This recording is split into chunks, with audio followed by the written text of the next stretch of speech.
स्वागत आहे तुमचं शिव हिंदी रेसिपीमध्ये। आज आपण बनवणार आहोत गूळ पापडी। चला तर मग आज आपण रेसिपीला सुरुवात करूया। आज एकदम सोपा आणि छान असा पारंपरिक पद्धतीचा आपण पदार्थ बनवणार आहोत।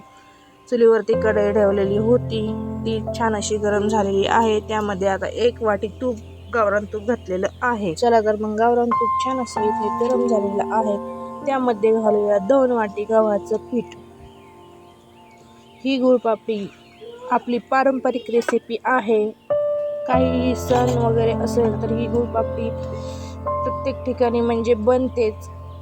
आमची आजी ही बनवायची, त्यामुळे मी आज हे ट्राय केलेले आहे। इथे आपण घातलेले आहे 2 वाटी फुल गव्हाचं पीठ आणि 1 वाटी आपण इथे गावरान तूप घातलेलं आहे। जर तुमच्याकडे गावरान तूप नसेल तर तुम्ही तेलही यूज करू शकता, पण सगळ्यात बेस्ट ऑप्शन म्हणजेच आपण इथे गावरान तूप घातल्याने ही पापडी अगदी छान होते।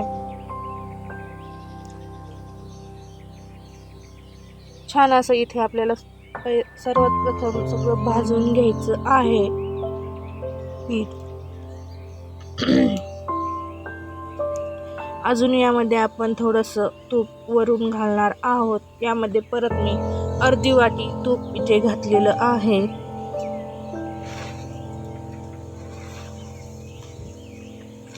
तुम्ही पाहू शकता, छान असं इथे आपण हे मिक्स करून घेऊया। शक्यतो यामध्ये 2 वाटी पिठाला 2 वाटी तूपच लागते, पण मी जास्त करून तूप इथे घातलेलं नाहीये। आपलं छान असं इथं भाजून झालेलं आहे। तुम्ही पाहू शकता किती छान इथे भाजून झालेलं आहे। यामध्ये घालूया छान असं वाळलं खोबरं किसून घेतलेलं आहे मी। हे आपण अर्धी वाटी यामध्ये मी घातलेलं आहे। हे खोबरं देखील आमचं घरगुती आहे, त्यामुळे मी इथे जास्त प्रमाणात घातलेलं आहे। जर तुमच्याकडे अवेलेबल नसेल खोबरं तर इथे नाही घातलं तरी चालेल, पण माझ्याकडे होतं मग मी घातलं आणि छान लागते बर्फी पापडी। चला हे पण सगळं एकत्र मिक्स करून घेऊया।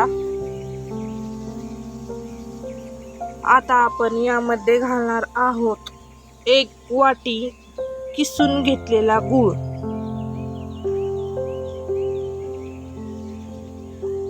चला हा गूळ आता छान असं यामध्ये मिक्स करायचा आहे। तुमच्या मनाने तुम्ही हे गोड किंवा फिकं करू शकता।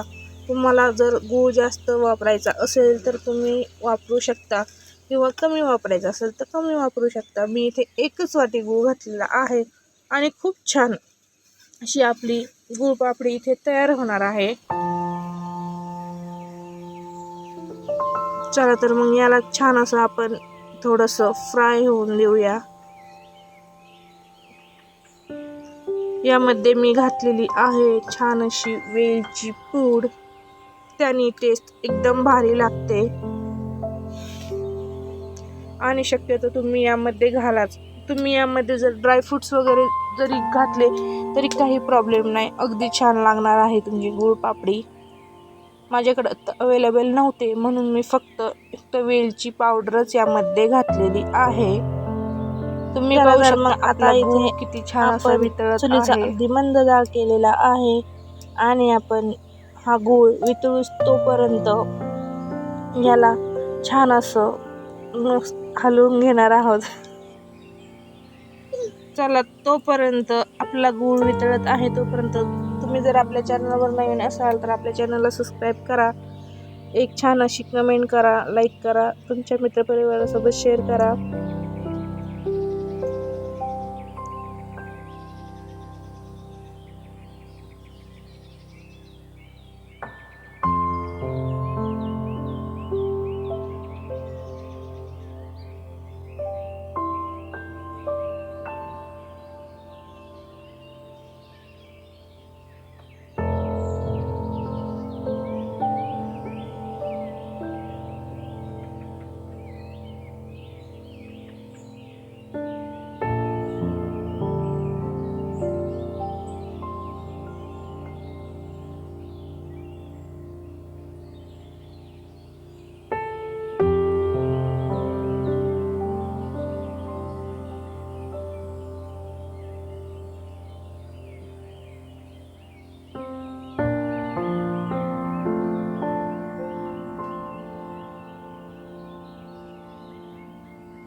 चला तर आता आपल्या इथं गूळ देखील आपल्या पिठामध्ये मिक्स झालेला आहे आणि तुम्ही पाहू शकता आपल्या गुळपापडीचं मिश्रण अगदी परफेक्ट असं तयार झालेलं आहे.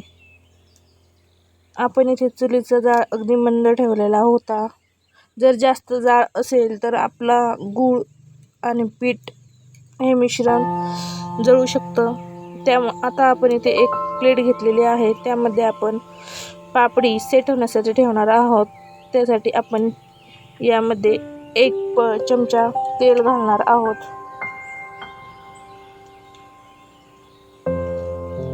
एक चमचा तेल घालून हे पूर्ण असं मिक्स या भांड्याला आपण लावून घेणार आहोत. आपल्या इथे ताटलेलं छान असं तेल लावून झालेलं आहे. आता यावरती आपण घालणार आहोत पांढरी तीळ. याने आपली गुळपापडी अगदी छान होणार आहे. आणि थोडीशी थंड झाल्याच्या नंतर आपण इथे कट करून घेतलेली होती. तर मंडळी तुम्ही पाहू शकता आपली पापडी इथे छान अशी तयार झालेली आहे. तुम्हाला जर ही रेसिपी आवडली असेल तर आपल्या चॅनलला सबस्क्राईब नक्की करा, एक लाईक करा, कमेंट करा आणि तुमच्या मित्रपरिवारासोबत शेअर करा. चला भेटूया पुढच्या व्हिडिओमध्ये. धन्यवाद. Bye bye.